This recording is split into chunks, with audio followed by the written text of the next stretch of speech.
Hi, I'm Daniel. Today we talked about what I'm wearing to the beach, which is minimal, and I have a YouTube channel called Cat with Questions. In my Cat with Questions series, you could say it's all the questions you could never ask in church. And what I'm encouraging people to do there is to actually ask God questions.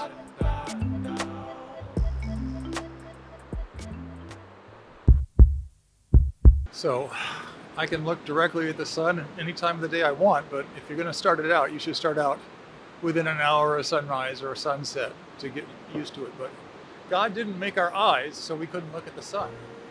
It's a little unusual for someone to be wearing minimal beachwear like I am. One day, one or more surfers started telling me I needed to wear a real bathing suit. And not being the kind of guy that's compliant and just live my life to please other people, I posed the question to myself, what's the legal minimum? So I went and looked up the law and everything to see what was the legal minimum, and then I kind of worked my way down to it. But anyway, a lot of people will say, the kids, somehow it's bad for the kids to see a man in a tiny bathing suit, but somehow it's not bad for the kids to see a woman in a tiny bathing suit. And I just have to call bullshit on that. How much do you get a lot of pushback from people? I have gotten significant pushback. There are stories I could tell, but I've also gotten some really positive feedback sometimes. Like one woman said to me, I was down on Cardiff, and she said, I think you're the most sane person on the whole beach. Channels online, Cat with Questions.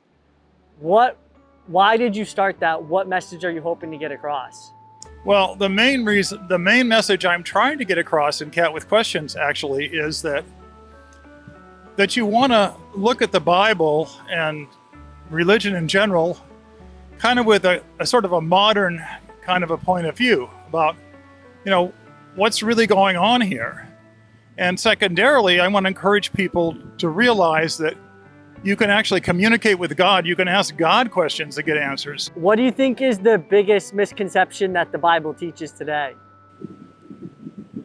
I would say that the biggest one I'm concerned about right now is that this guy named Yahweh, otherwise known as Jehovah, is God that created the universe. I think that's a lie and a deception that's been perpetrated on us, because that guy wanted animal sacrifice. He was telling people to commit genocide.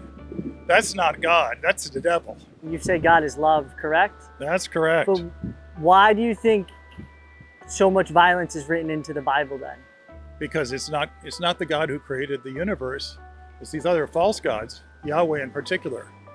But some of these entities are very negative. And of course, there's the Satan group. Actually, Satan's not a single entity. It's a name for a whole group of entities. So you mentioned you had a near-death experience and you basically died for a little bit. Can you talk about that? I was on Alton Parkway in Irvine, and I saw up ahead that traffic was slowing, so I said, well, I need to slow down. I pulled in the front brake, and the front brake, it locked up, started to skid. I actually heard something in my mind, and it said, this is it. You're going to die. You screwed up. You deserve to die. And I thought, now that can't be God. So I said, God, I ask you for a miracle. But fast forward a few days later, I think I'm in a single room at this point. And a doctor comes in and says, hi, I'm the cardiologist. And he says, and I said, well, can you take these things off my chest? And he said, well, you've had some irregularity, but it seems okay now. So he sent an orderly, they took them off my chest. And then that very evening, I found myself flying through the stars. And there was somebody with me. I felt a presence on my right-hand side, but I didn't see anybody. The stars were going past, kind of like Star Trek, And I said to whoever was with me, when we get there, I'm going to ask him to send me back. And the next thing I remember is I was back in the hospital room going, oh, I know what just happened. I died. And I'm not going to tell anybody because I don't want those things on my chest anymore. What's your current view of where the world is today and where we're heading as a society? Well, the world has been, like the Bible said, essentially the world has been dominated by evil, by beings like Yahweh, who a lot of people think he's been selling himself as a creator of all, but he's not. He's the devil, basically. He's even more evil than Satan.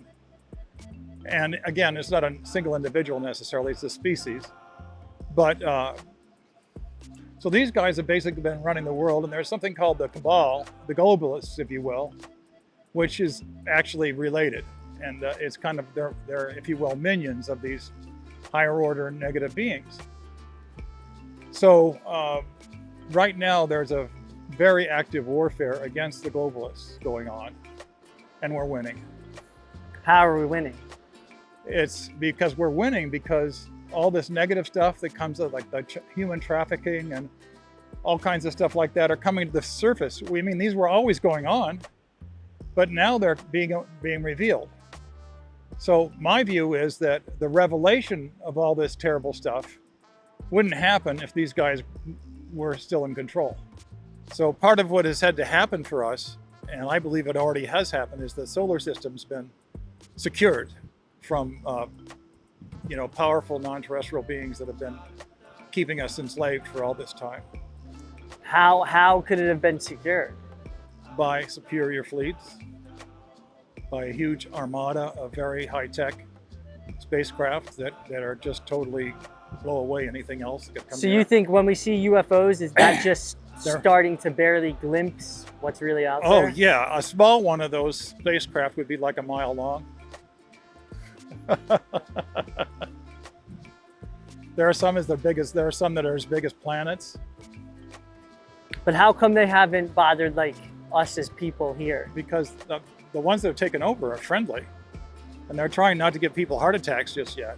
So we've just been fortunate enough to have good aliens versus the bad ones haven't been able to touch the people here? Oh no, the bad ones have been enslaving us for okay. forever, and the good ones have finally come to help us. I see.